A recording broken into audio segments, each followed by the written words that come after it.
A big focus. Israel's military chief has indicated the army was preparing for a potential ground invasion into Lebanon as thousands of troops gather at the border. US President Joe Biden has said an all-out war between Israel and Hezbollah was possible, but US officials have privately admitted it already looks like one, suggesting that Biden's power to stop the war in Gaza spreading have reached its limit. Israel is accelerating its military campaign in Lebanon with the stated goal of bringing back 60,000 Israelis displaced in the north. But experts argue that it can only be achieved if Prime Minister Benjamin Netanyahu adds diplomacy to his arsenal in ways he has yet refused to do.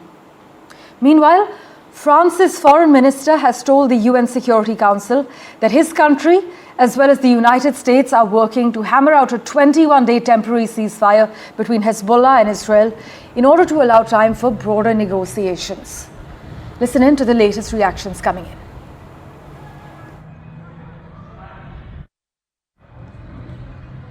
אני לא יכול לפרט את כל מה שאנחנו עושים, אבל אני יכול להגיד לכם דבר אחד. אנחנו נחושים להחזיר את תושבינו בצפון בבטחה לבתיהם. אנחנו מנחיתים על חיזבאללה מכות שהוא לא דמיין. אנחנו עושים זאת בעוצמה, אנחנו עושים זאת בתחבולה. דבר אחד אני מבטיח לכם, אנחנו לא ננוח עד שהם יחזרו הביתה. Hundreds of thousands of Lebanese civilians and more than 65,000 Israeli civilians have been displaced as a result of Hezbollah's decision on October 8 to break the peace that had largely endured along the blue line following the Council's adoption of UN Security Council Resolution 1701 in 2006. Hezbollah's buildup of weapons, many of which are supplied by Iran, and its presence along the blue line, in defiance of Resolutions 1559 and 1701, has long been a source of instability. Nobody wants to see a repeat of the full-blown war that occurred in 2006. But the path to enduring stability goes beyond ending cross-blue line strikes. It must end with a comprehensive understanding relating to the blue line that has real implementation mechanisms. As we learned in 2006, diplomacy is most effective when the international community unites with a shared goal and speaks with one voice. We are working with other countries on a proposal that we hope will lead to calm and enable discussions to a diplomatic solution. La guerre n'est pas inéluctable. Une solution diplomatique est possible. Ces derniers jours, nous avons travaillé avec nos partenaires américains à une plateforme de cessez-le-feu temporaire de 21 jours pour permettre les négociations.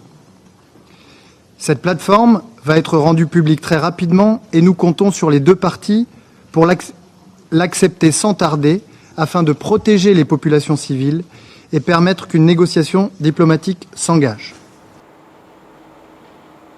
Ukraine to Sudan and beyond, wars grind on, suffering grows, hunger deepens, lives are upended, and legitimacy and effectiveness of the United Nations and this Council are undermined. Leadership for peace means ensuring that the UN Security Council acts in a meaningful way to ease global tensions and help address the conflicts that are inflicting so much suffering around the world. Geopolitical divisions continue to block effective solutions. A united Council can make a tremendous difference for peace. A divided Council cannot. China fired an intercontinental ballistic missile into the Pacific Ocean for the first time in 44 years on Wednesday, a show of force set to fuel concerns in the United States and among its neighbors.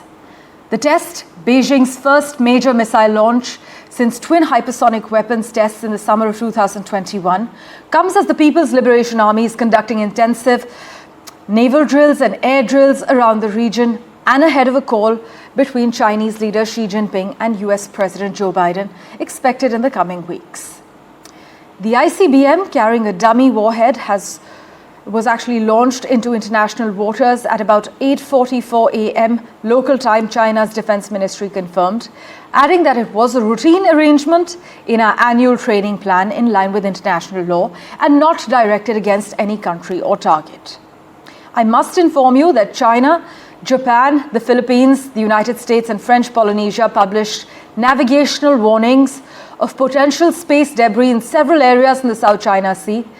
In fact, the Philippine Sea and waters in the South Pacific between Tahiti and near that area, indicating that Beijing had notified some countries. However, it only informed them of a space flight event and did not mention any planned ICBM test. This is what officials from different countries have disclosed. But China fired an intercontinental ballistic missile into the Pacific Ocean for the first time in 44 years on Wednesday. To understand the larger ramifications, we have with us China expert Gunjan Singh, who's also an associate professor at the O.P. Jindal Global University. Thank you so much, Gunjan, for making time for us. Observers are now interpreting this launch as a political message, saying it could heighten concerns in the United States about Beijing's modernization of its nuclear weapons. But Gunjan, by conducting this ICBM test at the same time as other drills like the one in the South China Sea and the Western Pacific, do you believe the PLA is flexing their muscles with all domain capabilities? How would you analyze this situation? Obviously, good morning, going ahead. But the way the test has happened, as you mentioned earlier, like in 44 years is the first time China has announced and done an ICBM test, right? It's still not sure which missile it is. Is it DF-41 or DF-31? They both have a range over 7,000 to 8,000 kilometers. So China does ICBM tests. It's not like it has not done that in the last 44 years, but they've all been under the wraps. They've all been within Chinese territory, right? They do it in the desert or in Mongolia and places like that. North Korea also does the test, but they said that they generally launch it vertically higher. They test the range, but generally the re-entry is closer to their territory. So the threat or that they're targeting another territories is lessened to some extent. This, China did say that it did give warning. It was doing a test. It could be, obviously, it can be a nuclear missile going ahead if they want a nuclear payload launched with this. Is clearly a sign, obviously. But we also have to see that the Chinese PLA is undergoing a lot of changes too. The PLA rocket missile force that they have has been under tremendous pressure, right? The defense minister was just sacked last year. You have a new defense minister who was a naval commander of the Southern Command, which is primarily overlooking the South China Sea. Given that Japan, Philippines, Taiwan have been major issue in the last 1 year, we know. Like with Japan, they just had issue last month when Japanese said that China violated their airspace. Philippines, it's an ongoing thing. Every day there's a news that there's some clash happening, maybe limited as of now, but clashes are ongoing regarding the territorial dispute. Taiwan, they've stopped talks with US, given that US is actually transferring weapons and ammunitions to Taiwan or arming Taiwan. So there's a lot of, obviously China is also not talking about its nuclear arsenal with US anymore. So we don't know. And given the fact that Chinese decided to go long in the sense to actually demonstrate how far they can hit with this missile, clearly is a show that the PLA, the missile force is working fine and things are okay and that they're on track to wherever they want to be going ahead. Well, Gunjan, we are aware that China has engaged in rapid expansion of its warhead and missile launcher arsenal. But could this build-up then transform China into a peer of the United States and Russia, which, as our viewers know, is the world's two leading nuclear powers, by the early 2030s, as many defense experts argue? Yes, I think it's an American report. I think the American Defense report, which indicates that China might have about 1,000 ICBMs going ahead till 2030, out of which, as of now, out of 500, 350 are ICBMs capable of carrying a nuclear payload. So obviously by 2030, if they have 1,000, we can calculate that obviously the numbers will be more. But if you look at the numbers as of today vis-a-vis the US and Russia, I think it's about 770, 1,710. Overall, it's about 5,000 each between the major powers, if we erstwhile superpowers, if we go by that logic. So China still has a long way to catch up. Obviously, even in 2030, it's still standing at around 1,000 capable ICBMs or missiles. But obviously, there is this fear because they've obviously stopped the nuclear talks with the Americans. There's a lot of conflict. China has been asserting itself in the South China Sea, South Asia and other regions post 2013 aggressively.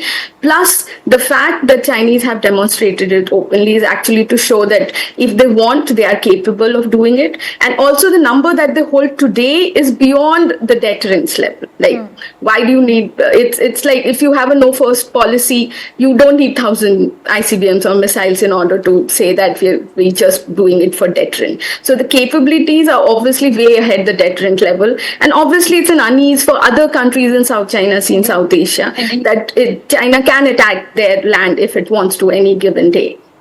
And it's coming at a time when China has considerably heightened tensions with Japan, with the Philippines, as you mentioned, Taiwan, of course, and political insecurity tensions with the United States. Well, it's a fraught time. It's also the UN General Assembly week. China is sending a strong signal, many say, about the power they can project around the world. Thanks so much, Gunjan Singh, as always, for making time for us on The World 24/7. Thank you for having me. Volodymyr Zelensky has told the United Nations that Russia is planning to attack Ukrainian nuclear power plants as he repeated his calls for unity from world leaders in order to force Russia to the negotiating table to conclude a just peace. In fact, Ukrainian President Volodymyr Zelensky met with US President Joe Biden on the sidelines of the 79th United Nations General Assembly, where he briefed Biden on the current situation on the front lines and also raised the plan of victory, which he will actually discuss in detail during his negotiations in Washington. But in a separate discussion, Mr. Zelensky met with the UK Prime Minister Keir Starmer. They talked about the security situation in Ukraine, strategies to strengthen the country, as well as preparations for a second peace summit.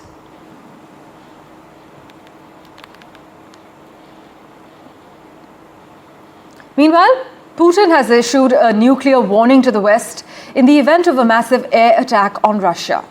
This includes the use of cruise missiles, which the United Kingdom has supplied to Ukraine for Kyiv to target locations deep within Russian territory.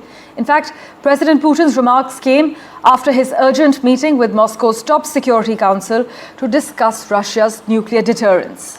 But Russia's threat comes amid rising concerns in Moscow over Ukraine being allowed by Western powers, especially the United Kingdom and the United States, to use cruise missiles against it. In other news, OpenAI CEO Sam Altman is actually planning to take equity in the company for the first time in a major overhaul that would turn the artificial intelligence startup into a for-profit corporation. This is what many reports highlight. This shakeup comes amid a string of high-profile exits, though. CTO Mira Murati, a central figure of OpenAI, announced her departure on Wednesday.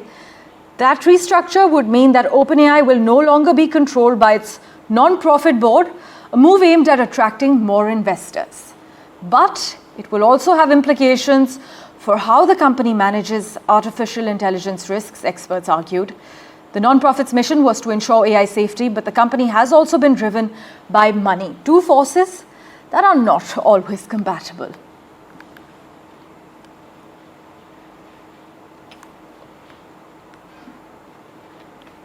Meanwhile, Helene strengthened into a hurricane on Wednesday, and forecasters warned that the storm would intensify as it crosses the Gulf of Mexico on a path to Florida. Heavy rainfall was forecast for the southeastern United States starting Wednesday, with a life-threatening storm surge along the entire west coast of Florida in the US.